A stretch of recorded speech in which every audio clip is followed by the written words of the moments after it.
Hi, welcome to icon news. నేను మీ సతీష్. ఈరోజు మనతో పాటు ప్రముఖ విశ్లేషకులు ముప్ప అంకమరావు గారు ఉన్నారు. వారితో ఏపీలోని వివిధ రాజకీయ అంశాలపై ఒక్కసారి చర్చిద్దాం. నమస్తే అంకమరావు గారు. నమస్తే అండి.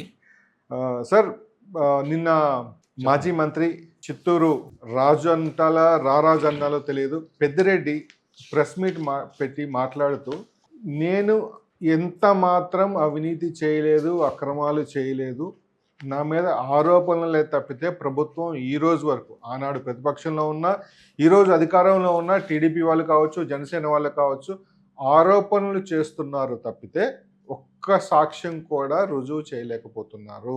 దమ్ముంటే పీక్కోండి అనే మాట వాడలేదు, కానీ ఏం చేసుకుంటారో చేసుకోండి అనే మాట మీడియా సమావేశంలోనే డైరెక్ట్గా కైండ్ ఆఫ్ ఛాలెంజ్ చేశాడు ప్రభుత్వానికి. అంటే ఆయన చేసిన అక్రమాలు, అవినీతి గత 5 సంవత్సరాలుగా పేపర్లో చూస్తూనే ఉన్నాం, మీడియాలో చూస్తూనే ఉన్నాం, పేపర్లో చదువుతూనే ఉన్నాం. కానీ ఈరోజు వరకు ఆయన మీద ఒక కేసు కానీ ఒక సాక్ష్యం కానీ చూపించలేకపోతున్నారు.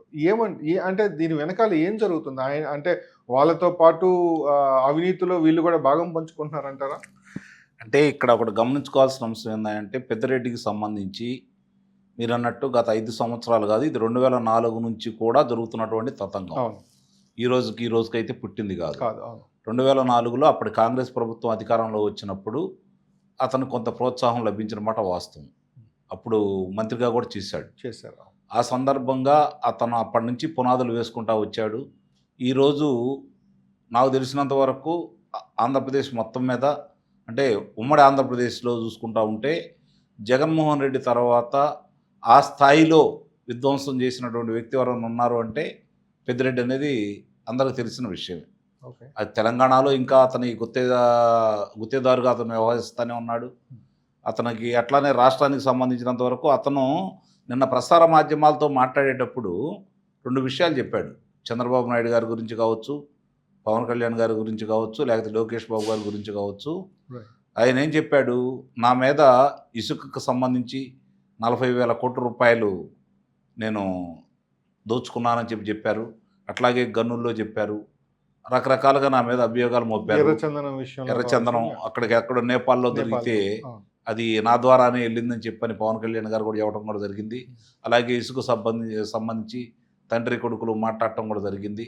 మరి ఇంతవరకు నా మీద ఎందుకు ఒక అభియోగాన్ని కూడా వాళ్ళు నిరూపించలేకపోయారు అని చెప్పని అతను మాట్లాడే విధానం చూసిన తర్వాత ఓ రకంగా చంద్రబాబు నాయుడు గారికి, పవన్ కళ్యాణ్ గారికి, లోకేష్ గారికి, అలాగే కేంద్ర ప్రభుత్వానికి కూడా సవాలు విసిరాడని అయితే నేను భావిస్తున్నా.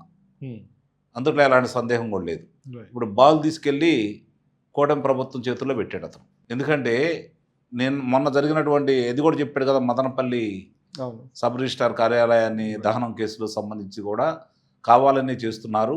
వాళ్ళ వైఫల్యం చెందినప్పుడు, వాళ్ళ మీద అభియోగాలు వస్తున్నప్పుడు దాన్ని పక్కదారి మళ్లించడానికి ఈ విధంగా చేశారు అన్న తర్వాత అయినా సరే ఈ కూటమి ప్రభుత్వంలో కొంచెం మరి అంటే వాళ్ళు నిదానంగా ఒక్కొక్క అంశాలన్నీ బయట తీసుకుని గన్నుల వెంకటరెడ్డిని తీసుకుని వచ్చారు. ఏమీ చెప్పలేదు గన్నుల వెంకటరెడ్డి. మరి అతనికి వెలుసుబాటు కూడా వచ్చేసింది. మరి అట్లానే మిగిలిన అన్నీ కూడా వాళ్ళకి సరైన ఆధారాలు లేక మిన్నకుండిపోతున్నారా అనే దాన్ని చూసుకుంటా ఉంటే, ఆధారాలు మొన్న సిసోడియా గారు ఎవరైతే వెళ్ళారో ఆయన ఇతని మీద ఫిర్యాదులు తీసుకోవడానికి కొన్ని వేల మంది వచ్చారు ఫిర్యాదులు ఇవ్వడానికి. తొక్కిసలాట కూడా జరిగింది ఒక రకంగా అక్కడ. మరి అన్నప్పుడు అన్ని ఫిర్యాదులు వచ్చినప్పుడు ఆ ఫిర్యాదుల్లో పరిశీలనలో మీకేమీ తేలలేదనేది కొంచెం ధర్మ సందేహం కూడా వస్తూనే ఉంది. ఇప్పుడు తిరుపతిలో ఒక ప్రముఖ దినపత్రికకు సంబంధించి దాని ఎదురుగా ఉన్న ప్రభుత్వ స్థలాన్ని అతను పట్టా బుట్టించుకొని అతను రాయించుకున్నాడు 100 కోట్ల రూపాయలు పై విలువ చేసే స్థలాన్ని కూడా. ఇది కళ్ళ ముందు కనపడతానే ఉన్నాయి. మరి ఒక గ్రామంలో 22A కింద ఉన్నటువంటిది 980 ఎకరాలు రాగానిపల్లె అనుకుంటాను. రాగానిపల్లె అనే గ్రామంలో 980 ఎకరాలు 22Aలో ఉన్నటువంటి దాన్ని వాళ్ళు రాయించుకున్నారనేది కూడా అందరికీ తెలిసిన బహిరంగ రహస్యం. 980 ఎకరాలు ఇలాంటి కోకొల్లలు రాష్ట్ర వ్యాప్తంగా కోకొల్లలు. అతను గనుల శాఖ మంత్రిగా, అలాగే అటవీ శాఖ మంత్రిగా అతను చేసిన దోపిడీలు కావచ్చు, ఇవన్నీ కావచ్చు మనకి స్పష్టంగానే ప్రజలందరికీ తెలుసు. ఇప్పుడు అతను వచ్చి నేను సత్యహరిశ్చంద్రుడిని లేకపోతే శ్రీరామచంద్రుడిని, నా దగ్గర ఎలాంటి మచ్చ లేదు, సత్యం కోసం నేను భార్య బిడ్డల్ని వదులుకున్నాను, రాజ్యాన్ని వదులుకున్నాను అని చెప్పి చెబుతున్నాడు కదా అక్కడ. మరి అది ఏమాత్రం అనేది నిరూపించాల్సిన బాధ్యత నిస్సందేహంగా కూటమి పెద్దల మీద అయితే ఉంది. అంటే కూటమి పెద్దల యొక్క చిత్తశుద్ధిని మనమేమి శంకించాల్సిన అవసరమే లేదు. కొన్ని జరుగుతూ ఉన్నాయి కార్యక్రమాలు కాబట్టి ఈ అంశాలన్నీ బయటకు వస్తున్నాయి అంటే వాళ్ళు బయటకు తీసుకొస్తున్న అంశాలే కదా. కాకపోతే త్వరితగతిన జరగట్లేదు అనే దాని మీద మీరు అన్నట్టు ధర్మ సందేహం కూడా ఉంది. అంటే సందేహం ప్రజలకు ఎక్కడ వస్తుందంటే మదనపల్లి ఆర్డీఓ ఆఫీస్ తగలబడిన పై విచారణకు ఆదేశించారు. విచారణ అంటే ఇప్పటి వరకు దోషులు ఎవరు, అందులో తగలబడిపోయిన ఫైల్స్ ఏంటి, దానికి సంబంధించిన తీసుకున్న చర్యలు ఏంటి అనేది ఇప్పటి వరకు ఎవరికి తెలియదు. అది అంటే చర్యలు అనే దాని మీద విచారణ జరుగుతుంది. విచారణ సంస్థలకు సంబంధించి కొన్ని ఆధారాలు ఉన్నాయి. ఆ ఆధారాలకు సంబంధించినంత వరకు ముగ్గురును అదుపులో తీసుకోవడం కూడా జరిగింది. అక్కడ ఏమవుతుందంటే వాళ్ళు అంతకు మించి దాటి వాళ్ళు వివరాలు ఇవ్వట్లేదు. అభియోగాలకు సంబంధించి వాళ్ళ ముందు పెట్టి ఇదేంటి, ఎవరి ద్వారా చేశారు, మీకు ఎవరన్నా వెనకమాల నుండి చేయించారా, లేదా దీంట్లో పెద్దిరెడ్డి హస్తం ఉందా అని చెప్తే అవతల దగ్గర నుంచి వీళ్ళకి సరైన సమాధానం రావట్లేదు. ఇది చాలా విచిత్రమైన విషయం. ఎందుకంటే వీళ్ళు సమాధాన పెద్ద దండోపాయాలు వీళ్ళు ఉపయోగించట్లా, చట్టం తన పరిణామం తీసుకెళ్తుందని చెప్పని వాళ్ళు వెళ్తూ ఉన్నారు. అంటే వాళ్ళ ఆలోచన ప్రకారం రాష్ట్రానికి నిధులు తీసుకురావాలనే కార్యక్రమంలో కావచ్చు, పరిశ్రమలు తీసుకొచ్చే కార్యక్రమంలో కావచ్చు, కేంద్రం దగ్గర నుంచి సత్వరం ఏదైతే ఇంతకుముందు గతంలో వాళ్ళు హామీలు ఇచ్చిన వాటికి మిగిలి ఉన్నాయో అవన్నీ తెచ్చుకునే కార్యక్రమంలో కావచ్చు, అట్లా ముందుకెళ్తున్నారు. దాన్ని మనమే దాంతోపాటు మీరు అన్నట్టు కనపడుతున్న ఆధారాల మీద చర్యలు లేవు అనే విషయంలో కొంచెం అసంతృప్తి ఉన్నమాట వాస్తవమే. కొంచెం కాదు, మీరు మొహమాట పడుతున్నారు. మొహమాట కాదు చెప్తాను, దానికి ఎందుకు, దానికి కూడా వస్తాను నేను. చాలా కాదు దానికి కూడా వస్తాను. ఎందుకంటే నిన్నగాక మొన్న అతని మీద దీనికి సంబంధించి 4 అభియోగాలకి 2 ఆధారాలు దొరికినాయి. తర్వాత ఇప్పుడు జరిగినటువంటి ఈ అటవీ భూములకు సంబంధించి చాలా స్పష్టంగా కలెక్టర్ గారు ఇవ్వటం కూడా జరిగింది. మీరు గమనించుకోవాలి ఇక్కడ. అంటే కొన్ని ఆధారాలు మాత్రమే వస్తున్నాయి. ఆ ఆధారాలకు సంబంధించి ఇప్పుడు అతనికి సంబంధించి 1952 ఆంధ్ర రాష్ట్ర అవతరణ దీనికి వచ్చిన సందర్భంలో 1956 విశాలాంధ్ర ఏర్పడిన సందర్భంలో జరిగినటువంటి కొన్ని కార్యక్రమాలకు సంబంధించి మిగులు భూముల గురించి కొన్ని సార్లు లెక్కలు లేవు. మీరు గమనించుకోవాల్సిన అంశం. దాన్ని అడ్డం పెట్టుకొని ఈరోజు ఇతనన్నీ చేస్తున్నాడని చెప్పిన విషయాలు మనకు బయటకు వస్తూ ఉన్నాయి. ఈ సందర్భంగా చూసుకుంటా ఉంటే దానికి సంబంధించిన ఆధారాలు మదనపల్లిలో వాళ్ళు తగలబెట్టారని వాళ్ళు భావిస్తున్నారు. కానీ అవి చెన్నైలోనూ హైదరాబాద్లో కూడా ఉన్నాయి. చెన్నైలో ఉన్నాయి, హైదరాబాద్లో కూడా ఉన్నాయి. ఇప్పుడు ఆ లెక్కలన్నీ బయటకు తీస్తున్నారు. దాన్ని పెట్టి ఇచ్చారు. ఇప్పుడు ఏంటంటే మేకపోతే గాంభీర్యం. ఒకటి గమనించుకోండి, ఎలాంటి వ్యక్తి అయినా సరే నువ్వు నేరం చేసావా అంటే ఒప్పుకోడు కదా అతను. నేను నేరం చేయలేదని ఒప్పుకోకపోవటం వేరు, ఇక్కడ ఛాలెంజ్ చేస్తున్నాడు. దానికి దీనికి ఇప్పుడు తెగించిన వాడికి తెడ్డే లింగం అని ఊరకు అనలేదండి. కాకపోతే మీరు అన్న దాంట్లో ఒకటి మాత్రం నేను ఏకీభవిస్తాను. ఎవరో అతను కాపాడుతున్నారు పెద్ద తలకాయలు. ఈ విషయంలో మాత్రం నేను ఏకీభవిస్తున్నాను.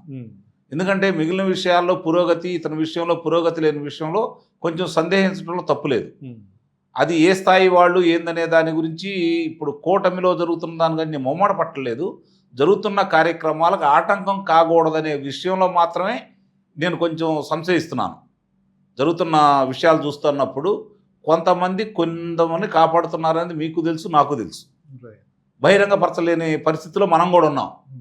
కారణం ఏంటంటే జరుగుతున్న పరిణామాలను చూసేసి మన వల్ల చెడిపోకూడదనే ఒకే ఒక్క కారణం తప్ప వీళ్ళని రక్షించాలనే కారణం అయితే మాత్రం ఎట్టి పరిస్థితుల్లో కాదు. అంటే మన వల్ల చెడిపోతుందా అంటే ఇది మనతో పాటు ఇంకో 10 మంది దాన్ని పెంచుకుంటూ వెళ్ళినందువల్ల ఎక్కడ మైత్రి బంధానికి విఘాతం కలుగుతుందో, రాష్ట్రానికి వచ్చే పెట్టుబడులు ఎక్కడ అయిపోతాయి అనే భయమే తప్ప వీళ్ళని వదిలిపెట్టే ప్రశ్నని కానీ లేకపోతే వీళ్ళని వదిలిపెట్టాలని కానీ దాంట్లో మీరన్నట్టు సంచులు వెళ్ళిపోతున్నాయా లేకపోతే పైనుంచి ఒత్తిళ్ళు వస్తున్నాయా అనే దాన్ని కూడా మనకు తెలియని విషయాలు అయితే ఏం కాదు. మనకు తెలియని విషయాలకి ఏం కాదు, అలాగే కూటమి పెద్దలకు కూడా తెలియని విషయాలు ఏం కాదు. కానీ ఎందుకు ఆలస్యం అవుతుందనే దాని గురించి మాత్రం కొంచెం మీరన్న సందేహం అనేది ప్రజల్లోకి ఉంది. మనకు లేదని కాదు, ఆ సందేహం వ్యక్తం చేసింది మనం మొట్టమొదట. కాబట్టి దాని గురించి నాకు ఎలాంటి అంటే వాళ్ళని కాపాడాలనో లేకపోతే మనం ఏదో మోమాట పడాలన్న ఆలోచన అయితే ఇక్కడైతే లేదు. జరుగుతున్న పరిణామాల వరుసని చూస్తున్న తర్వాత ఇప్పుడు మనకు సంబంధించినంత వరకు, రాష్ట్రానికి సంబంధించినంత వరకు విశాఖ ఉక్కు సేల్కి వెళ్ళిపోతుంది. దాని కేంద్రం పట్టుబట్టి ఉంది అన్న సందర్భంలో ఈరోజు చంద్రబాబు నాయుడు గారు కావచ్చు, లోకేష్ బాబు గారు కావచ్చు, అందులో విజయం 7-8 సాధించారు. సార్లు వెళ్ళి వాళ్ళు చూసుకున్న తర్వాత మనకి ఇప్పుడు ఒకటి మాత్రం అండి, శ్రేణులకి కొంతమందికి, అంటే అందరికి కాదు, శ్రేణులకి ప్రజలకు కూడా ఇలాంటి చేసిన వాళ్ళందరి మీద ఏదో చేయాలనే కోరిక అయితే నిస్సందేహంగా ఉంది.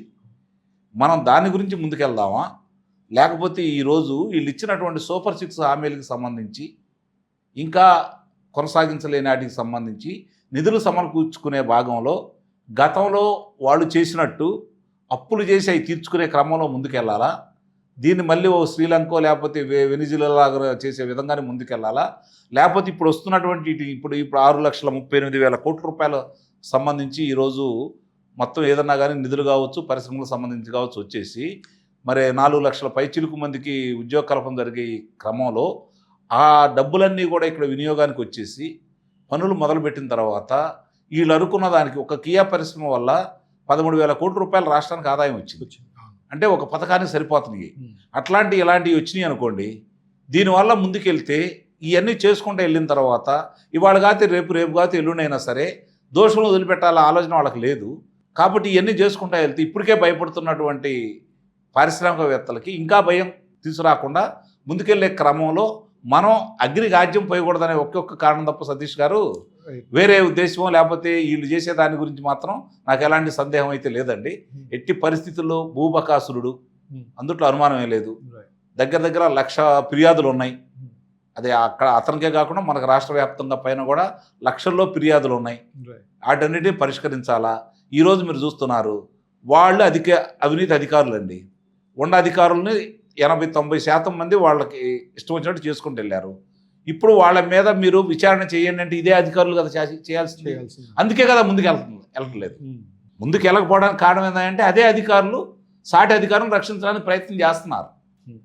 దాన్ని ప్రక్షాళన చేయాలంటే ఇప్పుడు చంద్రబాబు నాయుడు గారు కేంద్రం దగ్గరికి వెళ్ళి మొరపెట్టుకున్నాడు. నాకు 30 మందిని ఐఏఎస్ఎల్ని 30 మందిని ఐపీఎస్ఎల్ని ఇవ్వండి, నా రాష్ట్ర పరిస్థితి బాగాలేదంటే ఇప్పుడు 4 మాత్రమే వచ్చారు. ఈ 4తోటి ఇప్పుడు ఉన్నటువంటి 26 జిల్లాలు ఏం చేయగలడు చంద్రబాబు నాయుడు? ఇది కూడా మనం ఆలోచించుకోవాలి కదా. కాబట్టి క్రమబద్ధంగా వెళ్ళిపోతున్నారు. కాబట్టి ఇప్పుడు వాళ్ళు గ్రూప్ 1 గ్రూప్ 2 దానికి నోటిఫికేషన్ ఇవ్వబోతున్నారు.